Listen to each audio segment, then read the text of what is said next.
Good morning everyone. Myself Dr. Manoj Baghel. I am senior faculty of animal husbandry at Success Point Durg. अगर हम PAT के हिसाब से बात करें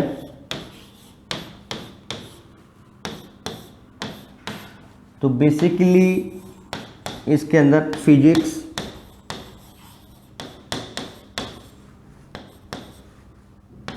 chemistry,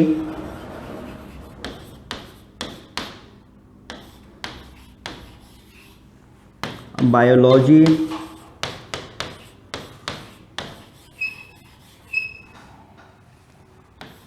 second part crop production,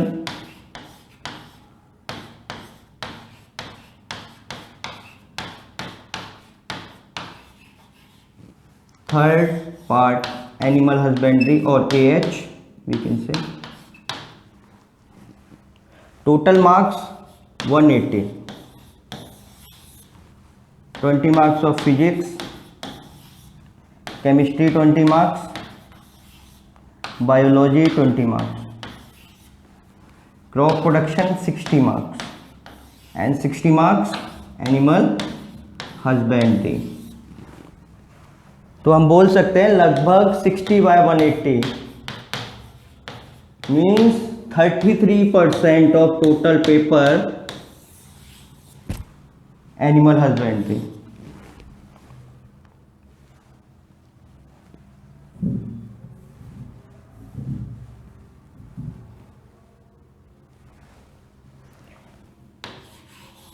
animal husbandry की अगर हम बात करें टोटल टॉपिक्स 15, उसमें से मैं अपने हिसाब से 3 पार्ट्स में इसको डिवाइड कर रखा हूं। First part is AH animal husbandry, second part is milk,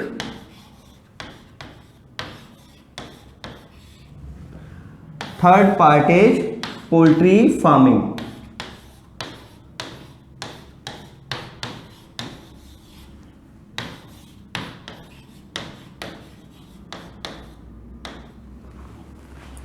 अगर एएच की बात करें तो ये लगभग 15 से 20 क्वेश्चंस हर साल आने हैं।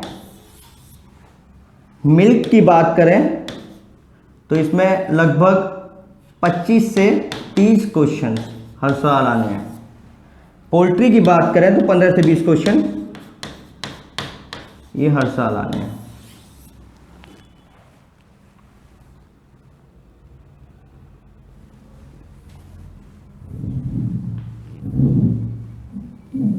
अगर 15 अपन टॉपिक्स की बात करें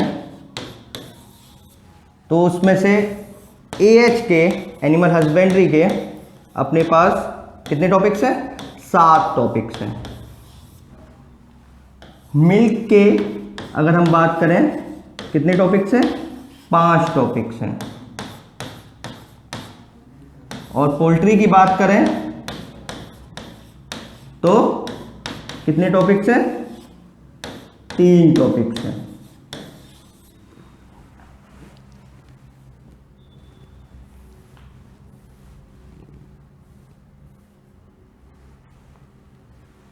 अगर एएच के अंदर हम बात करें पहला टॉपिक इंट्रोडक्शन,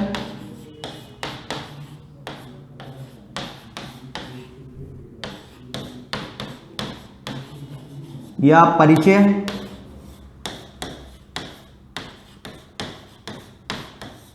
परिचय में हम लोग क्या पढ़ेंगे?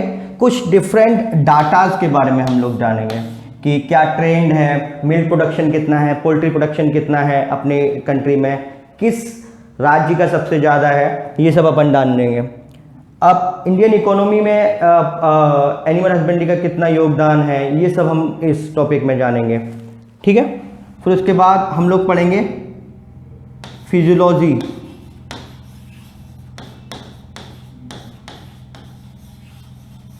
और हम बोल सकते हैं बहुत सारी शारीरिक क्रियाओं का वर्णन पढ़ेंगे उसमें हम। जैसे अपन पढ़ेंगे उसमें digestive system,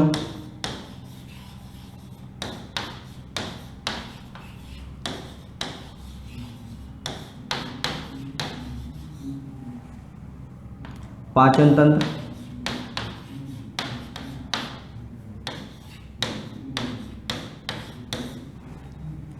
circulatory system,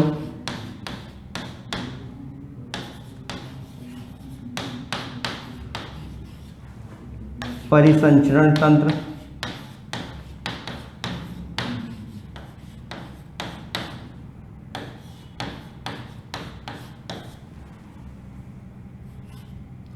respiratory system,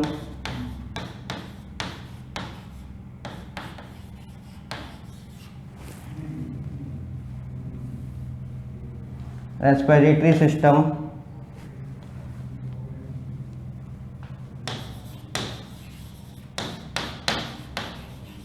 या श्वसन तंत्र,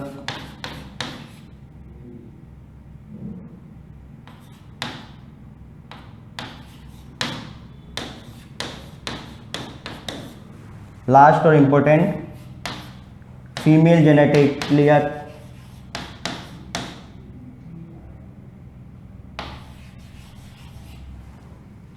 फीमेल रिप्रोडक्टिव, फीमेल रिप्रोडक्शन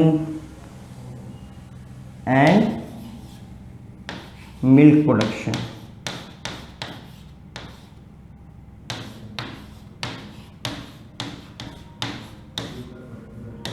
मतलब मादा जनन तंत्र और दुग्ध उत्पादन हम इसमें पढ़ेंगे। अगर बात करें तो हमें फीमेल जेनिटेलिया किसका पढ़ना है, या ये पूरी फिजियोलॉजी की बात करें तो हमारा सेंट्रल रहेगा केवल कैटल के ऊपर, मतलब जनरल में हम बोल सकते हैं गाय के ऊपर रहेगा, बाकी किसी का हम लोग को नहीं पढ़ना है, हमारे कोर्स में है भी नहीं।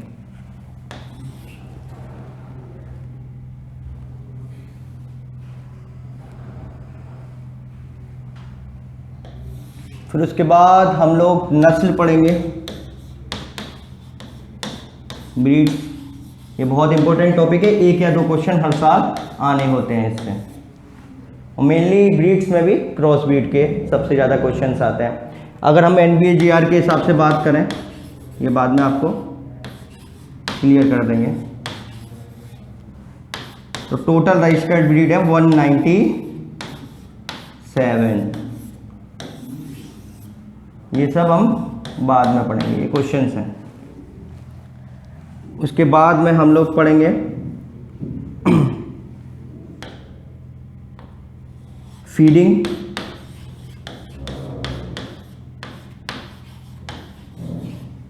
एंड राशन,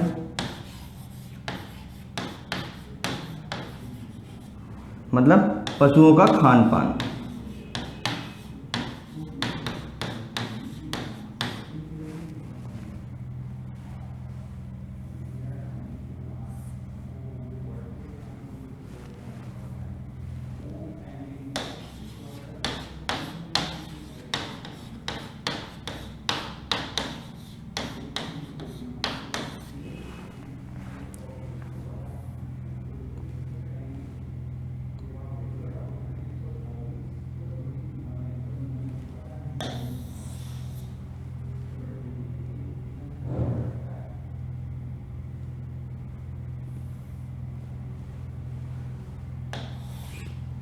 उसके बाद हम पढ़ेंगे हाउसिंग एंड मैनेजमेंट,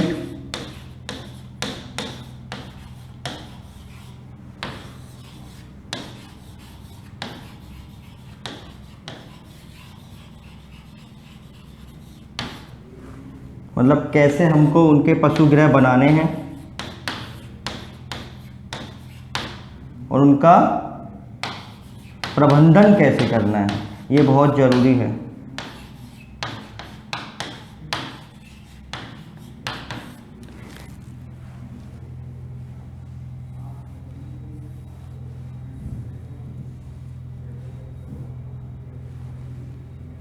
इसमें एक सब टॉपिक है, बहुत इंपॉर्टेंट है, डिजीजेस ऑफ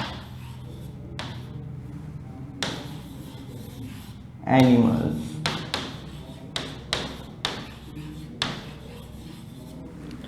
पशुओं की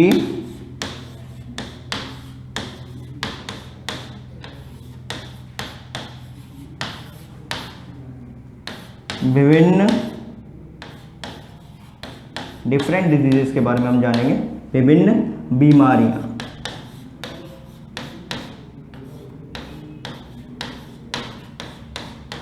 उनके बारे में हम इसमें जानेंगे।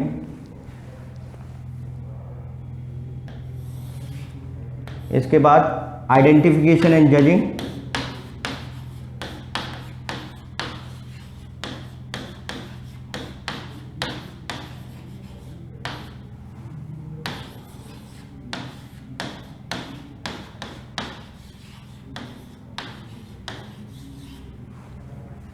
पशुओं की पहचान और आकलन।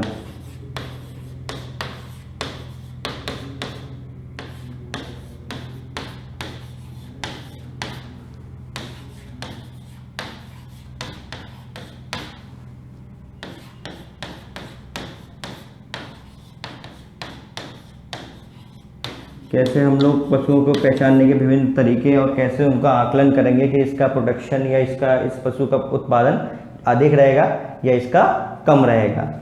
उसके भी डिफरेंट मेथड, डिफरेंट तरीके हैं।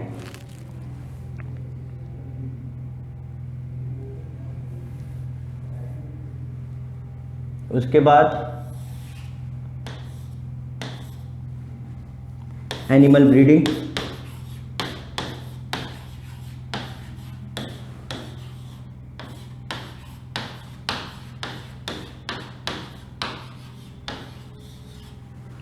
पशुओं में प्रजनन।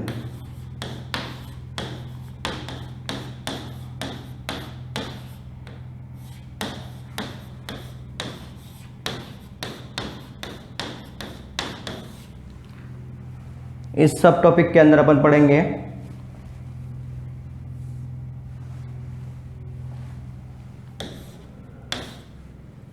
सबसे पहला Mendel's law, sir Gregor John Mendel के लॉज को हम लोग पढ़ेंगे। उसके साथ साथ में ब्रीडिंग टाइप्स, मतलब अब ब्रीडिंग के डिफरेंट मेथड्स कैसे हैं, कौन कौन से हैं मेथड्स ऑफ ब्रीडिंग।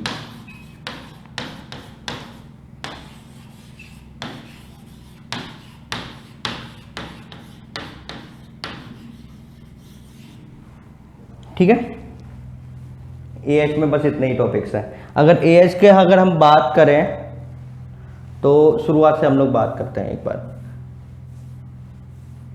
कहाँ कहाँ ज़्यादा गलतियाँ होती हैं, कहाँ कहाँ स्कोरिंग है, कौन कौन से टॉपिक्स बहुत स्कोरिंग है, आपको बहुत अच्छे से उनको पढ़ना है। Introduction most important, 2 questions compulsory हर साल आने हैं।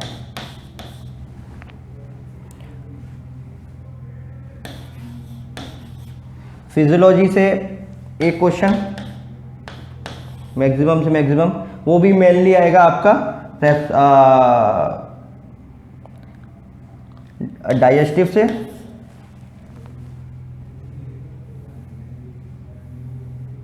या फीमेल जेनेटिक मेनली। कभी कभी रेस्पिरेटरी सर्कुलेटरी भी आ जाता है, लेकिन वो रेयर चांसेस हैं। मेनली आपको मिलेगा कहाँ, डाइजेस्टिव से और फीमेल रिप्रोडक्टिव सिस्टम से। बीट्स की बात करें,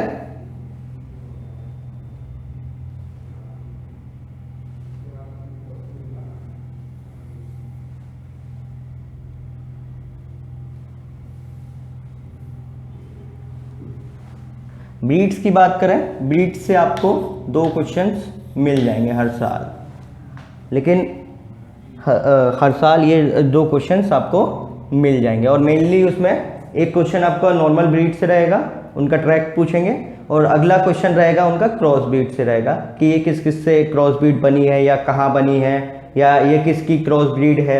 ये सब आपको क्वेश्चंस मिलेंगे। फीडिंग में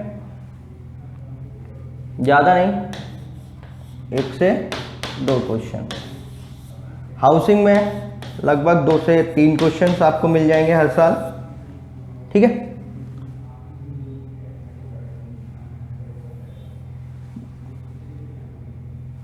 और इसमें भी मेन जो सब टॉपिक है इंपॉर्टेंट है वो डिजीजेज है। इसमें से आपको 2 क्वेश्चंस हर साल मिलेंगे और इसमें हमेशा ज़्यादातर बच्चों की 70% बच्चों की गलती होती है। मतलब जहाँ गलती होती है वहाँ आप गलती नहीं करोगे तो मतलब आपके सिलेक्शन के चांसेस, रैंक सुधारने के चांसेस अच्छे रहेंगे।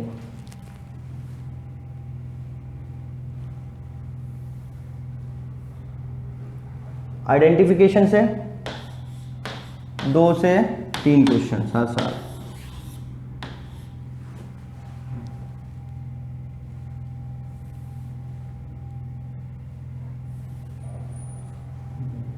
ब्रीडिंग, मेंडेल्स लॉ से कभी कभी सालों में कभी क्वेश्चंस आते हैं। मेथड्स ऑफ ब्रीडिंग, ये सबसे इंपॉर्टेंट है कि मेथड्स कौन कौन से हैं, तरीके कौन कौन से हैं प्रजनन के पशुओं में, है ना। इससे क्वेश्चंस आपको एग्जांपल्स बना के आएंगे हमेशा कि गिर का कोसली के साथ हो रहा है तो आप क्या बोलोगे, ठीक है। या गिर का आप बोल दो कि साहिवाल का थारपारकर के साथ है या थारपारकर का एचएफ के साथ है। वो एचएफ क्या है, थारपारकर क्या है, ये अभी आपको ब्रीड्स में पढ़ाएंगे तो उसके बाद में ये कोरिलेशन में आपको सारा समझ में आ जाएगा कि ब्रीड इंडियन है या एग्जोटिक मतलब बाहर की है, विदेशी है, ठीक है। इंडियन मतलब अपनी देसी नस्ल है कोई, ठीक है।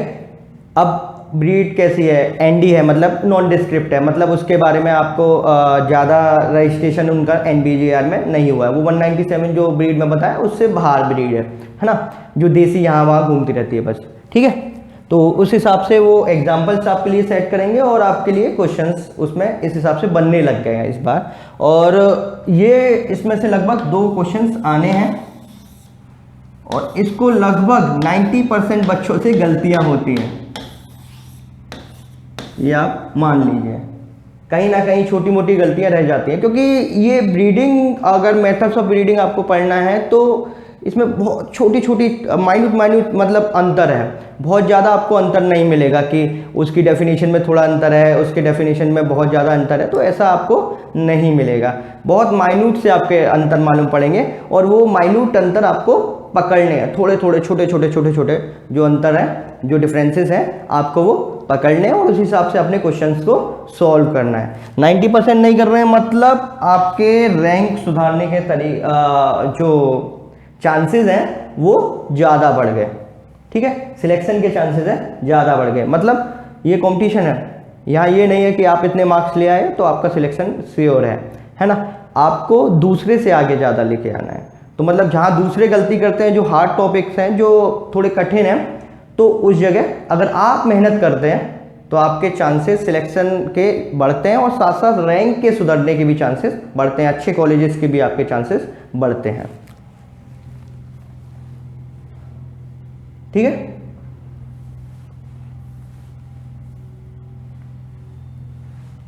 अब दूसरे टॉपिक पे अपन आ जाते हैं, मिल्क या दूध। पीएटी के हिसाब से देखा जाए सबसे भारी टॉपिक, बोले ना भारी टॉपिक मतलब सबसे ज्यादा क्वेश्चन इसी से आने हैं,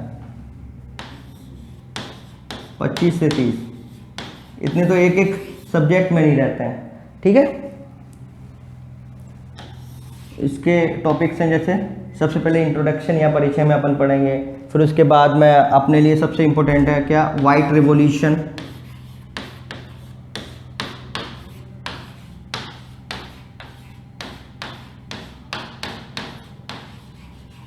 या श्वेत क्रांति। उसके बारे में अपन पढ़ेंगे कब शुरू हुई, किसने शुरू की, कौन इसके वास्तुविद हैं या आर्किटेक्ट हैं, या कहाँ शुरू हुई, ठीक है। उससे जुड़े हुए जो इंस्टीट्यूट है, एनडीडी भी है, कहाँ है, कब बना, ये सारी चीज़ें हम, और कितने फेजेस हुए इसमें 1970 से लेके कितने फेजेस आए, कितने चरण रहे श्वेत क्रांति के, तो ये सारी चीज़ें अपन पढ़ेंगे।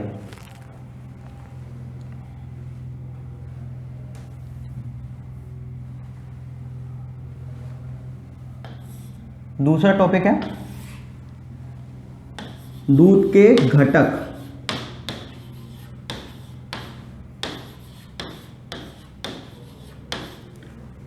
Components of milk.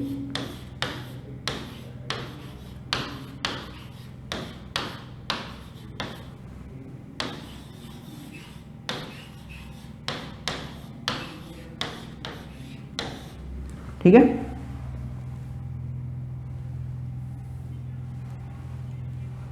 तीसरा टॉपिक है फिजिकल प्रॉपर्टीज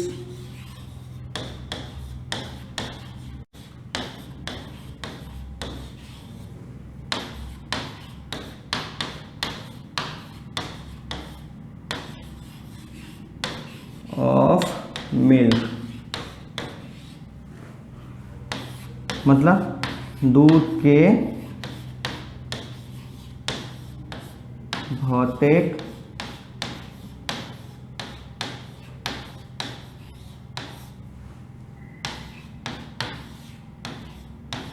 गुण।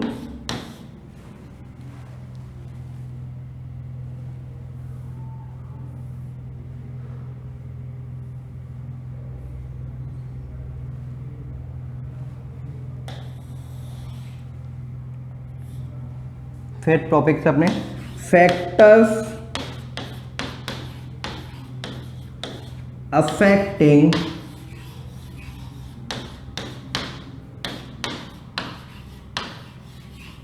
क्वालिटी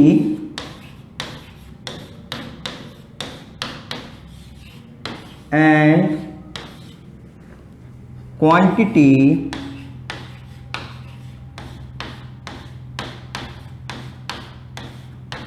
ऑफ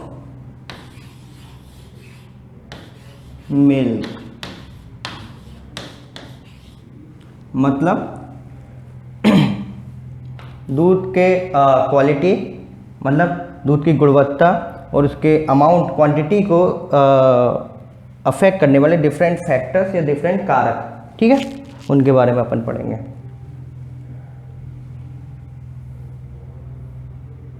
मतलब दूध के गुणवत्ता एवं मात्रा को प्रभावित करने वाले विभिन्न कारक।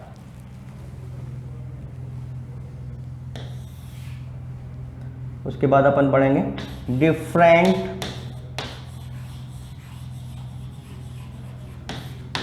Milk product,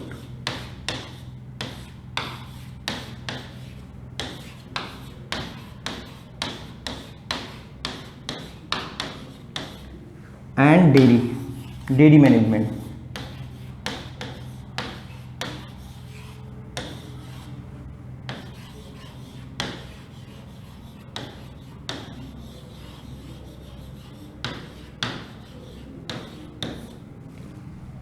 different milk product में अपन पढ़ेंगे जैसे भी जो भी दुग्ध उत्पाद बनते हैं, घी बनता है, मक्खन बनता है, घी, मक्खन या बटर दोनों अलग चीज़ें हैं आपके लेवल पर, लेकिन एक ही है। बटर हो गया, चीज़ हो गया, पनीर हो गया, रबड़ी हो गया, ठीक है, छेना हो गया,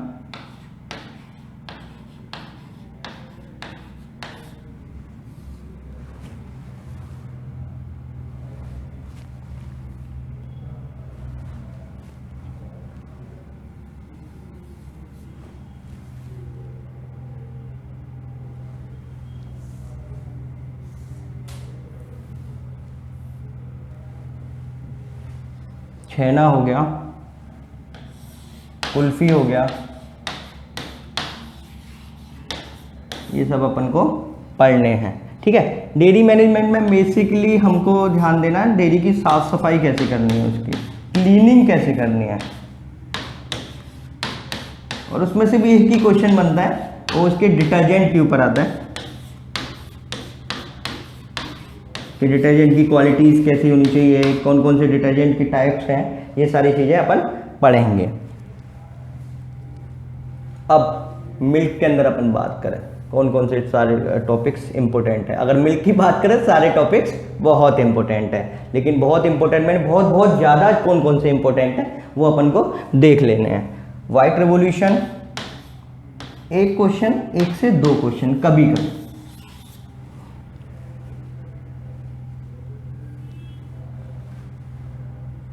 डिफरेंट कंपोनेंट्स के ऊपर लगभग 5 क्वेश्चन, ये फिक्स है। 5 से 6वां हो जाएगा, 5 से 4 नहीं होंगे।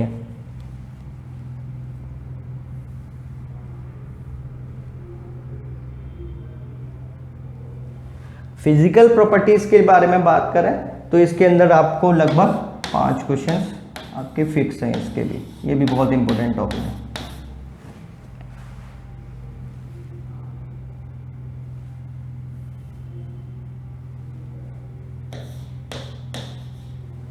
Factors affecting quality quantity of milk, इसमें से आपको ज़्यादा क्वेश्चन नहीं मिलेंगे, लगभग 2 क्वेश्चन, लेकिन 2 क्वेश्चन भी बहुत हैं सिलेक्शन डिसाइड करने के लिए। मिल्क प्रोडक्ट और डेयरी का अगर कंबाइन अपन बता दें, different milk product, different, printing mistake, different milk product और डेयरी मैनेजमेंट की अगर हम बात करें, लगभग आपको 5 से 6 क्वेश्चन आपको मिल जाएंगे कंबाइन में। ठीक है, चलो आगे बढ़ते हैं। पोल्ट्री फार्मिंग की बात की जाए,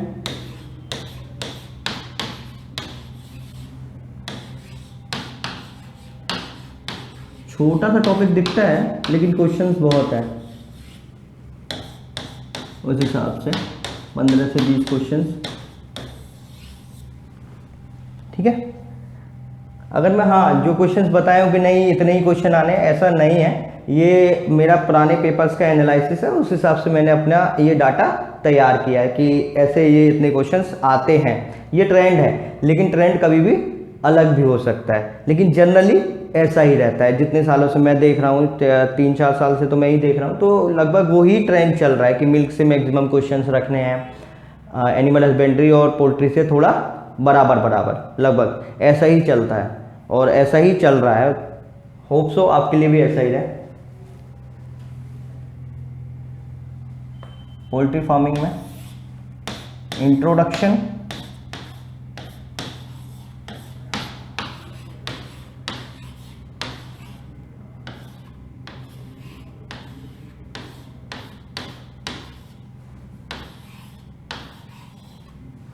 या परिचय,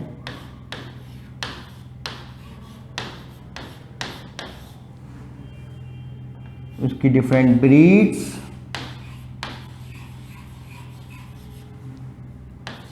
नस्ल, साथ साथ में उसके डिफरेंट फिजियोलॉजिकल प्रोसेसेस,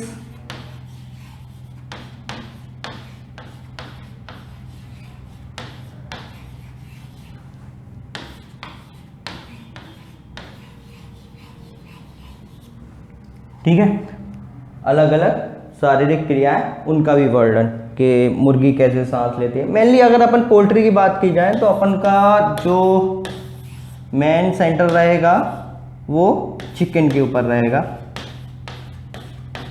डक वगैरह अपने कोर्स में नहीं है, ये याद रखिएगा। चिकन के ऊपर अपन को मेनली डिस्कस करना है या उसके ऊपर पढ़ना है। ठीक है,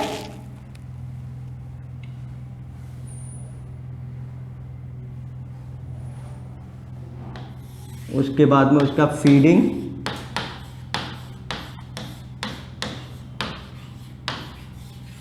ठीक है, हाउसिंग,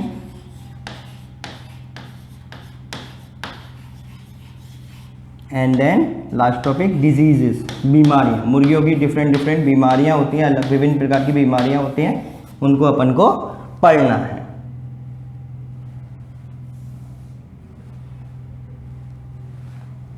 इंट्रोडक्शन, वही बात करो, 2 क्वेश्चंस फिक्स है, कहीं नहीं जाएंगे।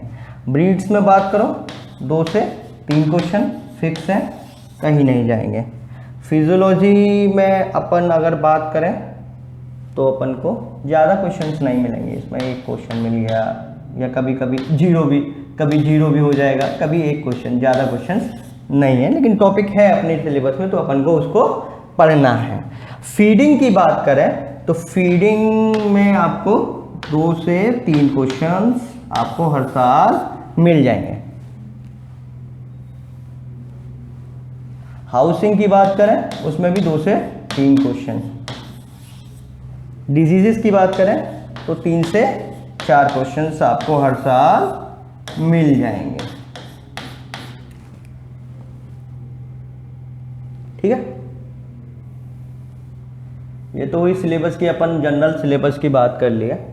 उसके बाद में अपन को अगर एनिमल हस्बेंड्री पढ़ना है या पीएटी की कोई भी अपनी प्रिपरेशन करनी है तो उससे पहले अपनी एक प्लानिंग होनी चाहिए, स्ट्रेटेजी होनी चाहिए। उसके हिसाब से अपन को आगे मूव ऑन करना है, आगे चलना है। ठीक है, अब दो चीज आते हैं, क्या करना है,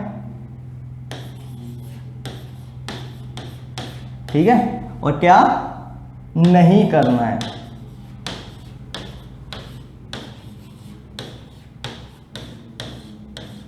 ठीक है, क्या करना से ज्यादा जरूरी है कि क्या नहीं करना है आपको। ठीक है, फालतू बोले ना, बिल्कुल बर्बाद टाइप के फालतू के नोट्स हैं जिनको अपन बोल दिए कि बस इसमें से एक क्वेश्चन जो आया वैसा आया था जो कहीं और नहीं मिला, तो उनके चक्कर में अपन पीछे पड़े हैं, उसको उस नोट्स में, उस बुक में अपन पढ़े जा रहे हैं, फालतू का पढ़े जा रहे हैं। फालतू के क्वेश्चंस, फालतू की बुक्स आपको नहीं पढ़नी है, कतई नहीं पढ़नी है। लिखो, काट दो, 1000 बार काटो। ठीक है, अब बुक्स आपको पढ़नी कौन कौन सी है। बोल दिए सर आपने फालतू तो बोल दिया, बोले ये तो पता ही नहीं कि क्वेश्चंस कौन से करने हैं, कौन सी बुक्स पढ़नी है, तो ये तो आप सजेस्ट कीजिए। बोले क्या यार कर रहे हैं यार, छोटी सी बात है बस ये तो। ठीक है, बुक्स की आपकी बात करें, कोई बाहर से आपको बुक्स नहीं खरीदनी है। आपकी जो 11th-12th की एनिमल हस्बेंड्री के लिए मैं अपना बता रहा हूँ, 11th-12th की जो आपकी बुक है नवबोध प्रबोध, हाँ नवबोध प्रकाशन से, वो आपको केवल पढ़नी है। ठीक है, और क्वेश्चंस आपको मार्केट में बहुत सारे मिल जाएंगे, बहुत सारे मिलेंगे, बहुत सारी कंपनीज के मार्केट में आपको मिलेंगे। ठीक है, लेकिन आपको कतई किसी का नहीं सॉल्व करना है। आपको केवल जो प्रीवियस ईयर्स के क्वेश्चन पेपर हैं, प्रीवियस ईयर के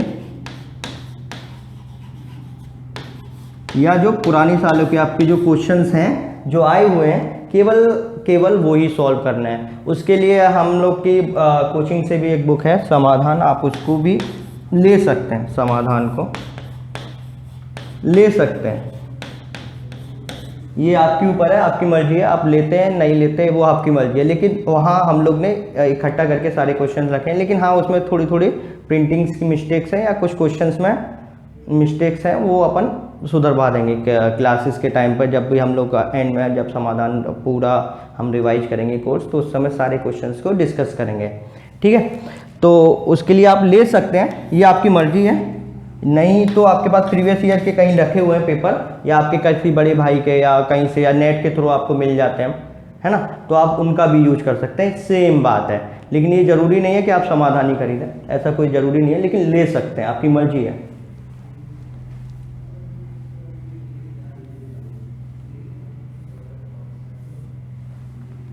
ठीक है, फालतू की कोई रिसर्च नहीं करनी है आपको भी,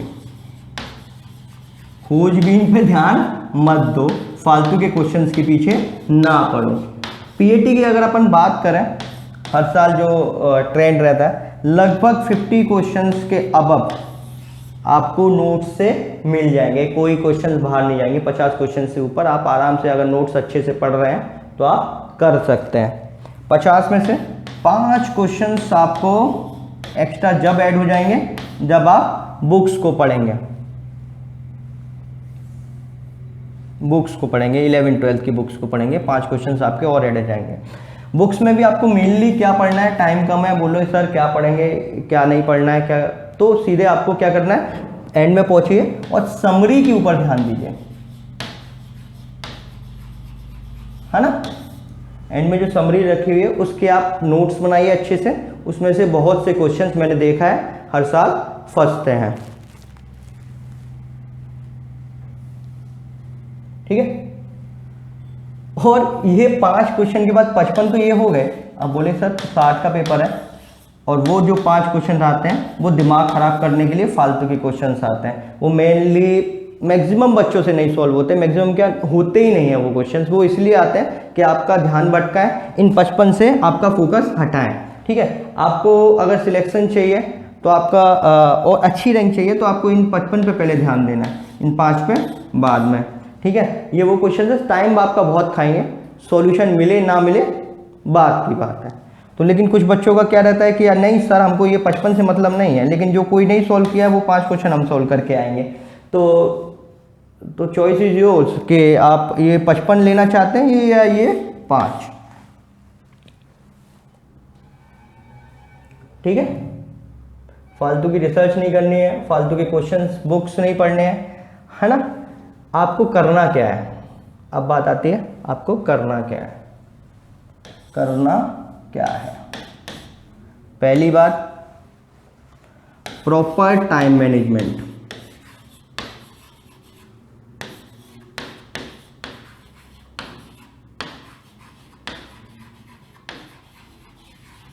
समय प्रबंधन बहुत जरूरी है, प्रॉपर टाइम आप लीजिए, है ना। डेली रिवीजन,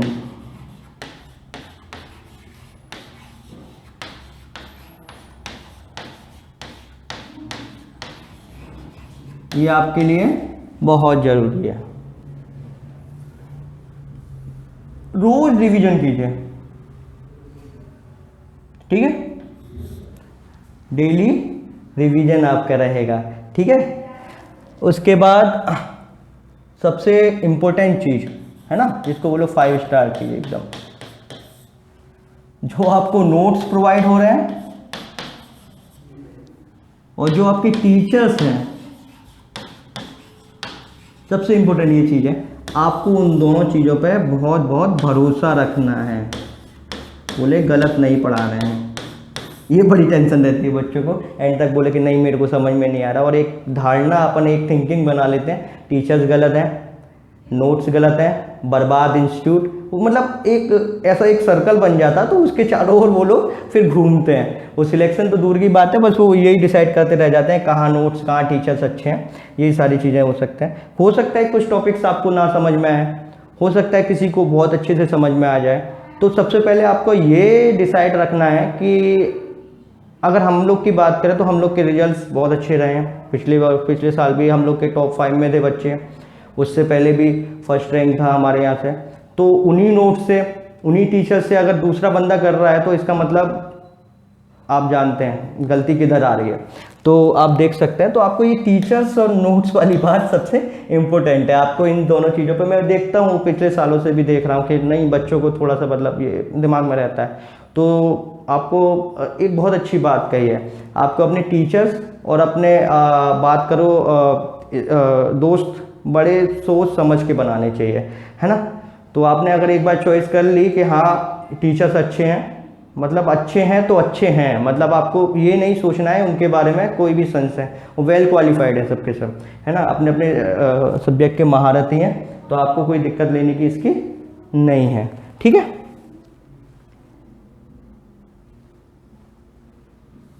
एक और इम्पोर्टेंट बात आजकल आ गई है, पहले इतना ज़्यादा नहीं थी, सोशल साइट्स का आपका टाइम निर्धारित कर लीजिए। मैं नहीं बोलता कि सोशल साइट्स मत चलाइए, सोशल साइट मतलब फेसबुक हो गया आपका, व्हाट्सएप हो गया,